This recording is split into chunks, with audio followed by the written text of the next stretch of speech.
임신 중에 들어가는 비용에 대해서 한번 얘기를 해줘. 있던 약도 처방을 받아서 먹고 철분제에 대한 비급여로 나오는 게 많아서 그런 것들도 문제고, 옷 같은 것도 일반적인 옷을 못 입지. 인부복, 편한 옷으로 사야 되고, 속옷도 인부 속옷, 출산을 하면 수유 속옷을 사야 돼. 비용이 어느 정도 들어갔어? 100 들어가는 것 같아. 100만 원 정도? 무슨 검사랑 검사는 다 했잖아. 또 태아 검사 다 해야 되고, 이제 산전 검사, 염색체 검사도 해볼 수 있는 거고, 그런 추가적인 비용들까지 다 계산하면은 100은 그냥 거뜬히 넘습니다. 근데 이제 나라에서 지원해주는 금액이 있다 보니까 거기에 최대한 맞춰서 쓰거나. 그걸 초과할 수도 있다는 얘기인가? 초과했어 나는. 출산을 했을 때 비용에 대해서 한번 얘기해줘. 입원실 가야 되지, 조리원 가야 되지, 1인실이면은 추가로 더 많은 비용이 발생하고, 거기에서 출산이 진행이 된다. 자연분만과 제왕절개 두 개로 나눠지지. 비용은 아마 제왕절개가 조금 더 비쌀 겁니다. 투약해야 되는 게 더 많아지고 이러다 보니까 제왕절개랑 일반 분만이랑 비용에 있어서 어느 정도 차이가 나는 것 같아? 한 50은 차이 나는 것 같아. 연고, 크림, 겔 타입의 제왕절개 하는 사람들 지렁이 생기지 말라고 이제 붙여주고 막 이런단 말이야. 거기에 플러스 조리원 비용이 추가로 들어가지. 출산에 들어가는 비용을 제왕절개랑 일반 분만으로 했을 때 얼마인지. 제왕절개 한 200, 일반 분만은 150 정도 되겠죠? 조리원을 우리가 예약은 했었잖아. 대략 비용이 어느 정도였지? 또 200. 200돈 됐고. 조리원마다 천지 차이라 가지고 2주에 200 좀 넘는 금액이었던 것 같아. 산후조리원도 근데 금액적으로 지원이 나오지 않아. 첫 만남 이용권을 사용하시는 분들도 계시고, 근데 그런 것도 잘 알아보고 가야 되지. 수유에 대해서는 얼마나 들어갔어? 수유는 모유 수유냐 분유 수유냐에 따라 달라. 모유 수유를 하면 좀 덜 들어가고 분유 수유를 하면 더 많이 들어가는데, 모유 수유를 한다고 해서 그렇다고 네 음식값이 더 들어가는 건 아니지? 들어갈 수도 있지. 근데 모유 수유나 분유 수유나 음식값 들어가는 건 똑같아. 근데 수유할 때는 이미 가공된 식품이다 보니까 거기에 들어가는 비용이 만만치 않은 것 같아. 모유 수유는 한 달 하고 짧게 하고 끝냈던 거라 잘 모르겠어. 해봤자 뭐 유축기 정도? 유축기는 대략 얼마 정도 해? 그것도 한 15만 원에서 20만 원은 그냥 거뜬히 들지. 우유 수유를 다 하고 이제 수유로 넘어가는 단계에서는 얼마나 들어? 분유 같은 경우에는 남양이 좀 더 달아. 그리고 매일이 좀 더 고소해. 분유 막 따지는 애기 아니면은 엄마 먹이고 싶은 거 먹으면 되는 거 같아. 한 캔씩 사면은 당연히 비용이 비싸질 거고 대충 소비하는 그 기한이 있을 거 아니야. 3캔 정도 사면 기간이 어느 정도 가? 1단계 먹일 때는 6개월까지가 1단계인데 5일에 한 캔 비웠어. 2단계 때는 이유식이랑 병행하다 보니까 확 줄어가지고 처음엔 IM마다 거 먹였거든. IM만 얻기 많이 좋아?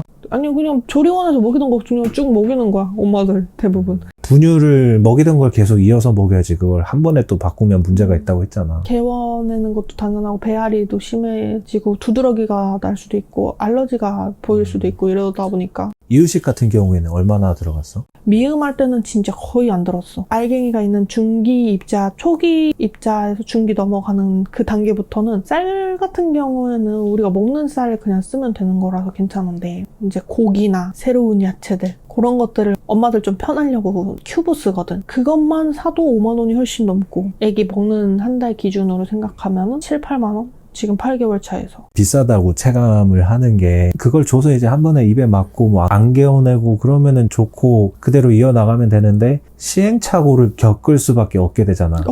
맞아. 분유 같은 경우에도 지금은 260 다 먹는데 많이 먹겠다고 찡얼거리는 날, 160 다 줬는데 200 넘게 먹는 날이 있어. 그럼 그 다음 날에도 당연히 그러지 않을까 싶어서 200 넘게 탔는데 160 먹고 자면은 나머지 버리는 거잖아. 분유가 안 맞아가지고 그걸 또 교체하는 일도 있다 보니까 이거를 이미 한 통은 또 썼고 반 통 썼고 나머지 2캔 남았는데 그거는 그냥 반품을 할 수는 없으니까 당근에다가 뭐 좀 저렴하게 판매를 하는 식으로 되니까. 무튼 지금 8개월 차에는 7만 원에서 8만 원 정도 써. 간식 같은 경우에도 뭐 떡뻥을 주로 먹는데 떡뻥이랑 퓨레 간식으로 먹기 때문에 여기에서도 퓨레 가격이 장난 아니야. 떡뻥이야 그렇다 치지만 퓨레는 진짜 핫딜 아니면 절대 안 사. 근데 떡뻥 같은 경우에는 그냥 쉽게 생각해서 뻥튀기 같은 거잖아.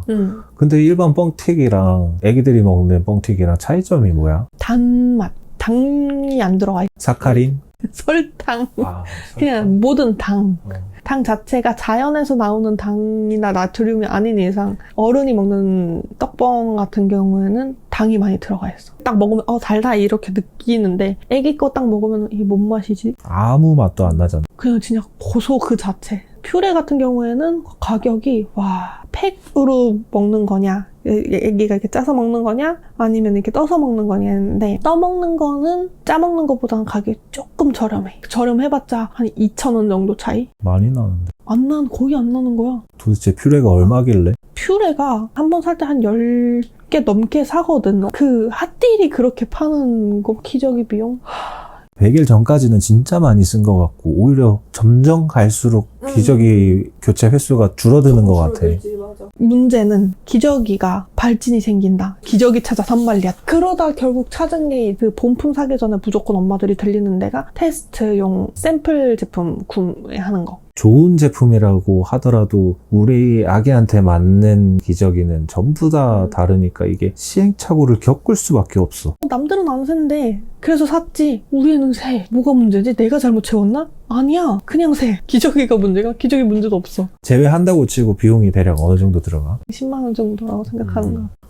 의류 같은 경우에는 이제 할 말이 많을 것 같은데 베네저골이 안 쓴대 많이. 처음에만 쓰고 그 후에 쓸 일이 없으니까 안 쓴다는 이렇게 얘기를 하는데 그 처음 순간에 베네저골이가 4-5개는 있어야 그래야 계속 갈아입힐 수 있어. 먹는 도중에 개워내고 이러면 답이 없더라고. 박람회가 좀 싼 편이야? 아니면 인터넷에서 사는 게 오히려 더 저렴해? 박람회에 나오는 그 옷이 보증이 돼 있지, 품질이. AS를 해준다는 얘기야? 아니, 알러지나 이런 게 최소라는 거. 그래도 알러지가 생길 수는 있겠네. 그치, 애기들이 어떻게 입느냐에 따라. 결국 써봐야 아는 거고. 맞아. 그것도 다 시행착오야. 우리 애는 안 봤던데요, 이 옷이. 비용적인 부분만 봤을 때는 생각보다 비용이 별로 안 들어가는데 이렇게 되는데 시행착오가 플러스가 되면 이게 미쳐버리지. 근데 이제 그런 게 있어. 어림잡아서 2개월까지는 딱히 입히는 옷이 없어. 근데 2개월부터 4개월, 5개월까지는 뭐 바디수트부터 시작해서 막 옷이 점점 삐까뻔쩍해져. 그리고 나서 6개월 딱 지나면서 애기가 이제 앉을 수 있는 때가 된다? 예쁜 옷들이 진짜 많거든. 다행이라고 할 수 있을지는 모르겠는데 남자 애기 옷은 대부분이 다 비슷비슷해. 조금 더 예쁘네? 이게 조금 더 귀엽네? 막 이런 느낌이야. 근데 여자애들 옷은 눈이 막 돌아가더라고. 우와 이러면서 막. 옷에 대한 비용은 편차가 워낙 심하다 보니까 대충 우리 같은 경우에는 얼마 정도 들었는지만 보면 될 것 같아. 한 번 살 때 4만 원, 5만 원씩 사. 4만 원, 5만 원이라고 해봤자 4-5벌밖에 안 돼. 그거 사면은 그 전에 입던 거는 이제 어느 정도 대충 입히고 그때밖에 못 입히니까 그거 입히고 나면 이제 버리는 거야. 그래서 얼마야? 한 번 살 때 4-5만 원? 4-5만 원치? 장난감 비용은 대략 어느 정도 들었어? 큰 거는 거의 대여하는 거라서 별로 얼마 안 들고 못해도 한 3-40만 원? 8개월까지 되는 과정에서 통틀어서 장난감이 3-40만 원 정도 들어갔던 거고 애초에 큰 것들은 처리하기가 힘드니까 무료 나눔도 많이 하는 편이고 가져와봤던 경험도 있으니까 당근, 대여 이쪽으로 다.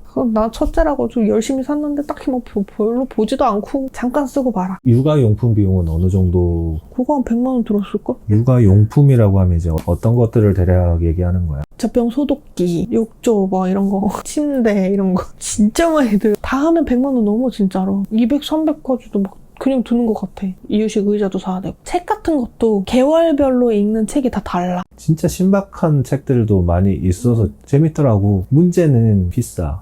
그래서 우리한테 있는 거 다 따지면 한 10만 원? 왜냐면은 내가 동화책 같은 거는 중고로 산 것도 많아가지고. 알라딘 좋아요. 병원 비용. 장난 아닙니다. 우리 애 같은 경우에는 이제 입원을 한번 한 적이 있어가지고 애기 때 그거만 해도 60만 원. 입원하고 이제 몇 번 더 병원에 검사를 받으러 갔어야 돼. 또 일반 병원에서는 할 수 없어서 대학병원 간 거기도 하잖아. 그러다 보니까 이제 비용이 좀 더 많이 나왔지. 그 다음에 이제 교육에 들어가는 비용. 애기한테 뭔가를 해주거나 이러지는 않아. 집에 있는 걸로 많이 놀아주고 밖에 나가서 구경하고 이런 것들이라고 하면은 조금 더 지나면은 문화센터에 이제 슬슬 나가보려고 해. 어떤 프로그램을 몇 개 하느냐에 따라 다르긴 해. 근데 보면은 하나 할 때 대부분 평균 잡아서 보면 한 10만 원 정도? 한 프로그램당.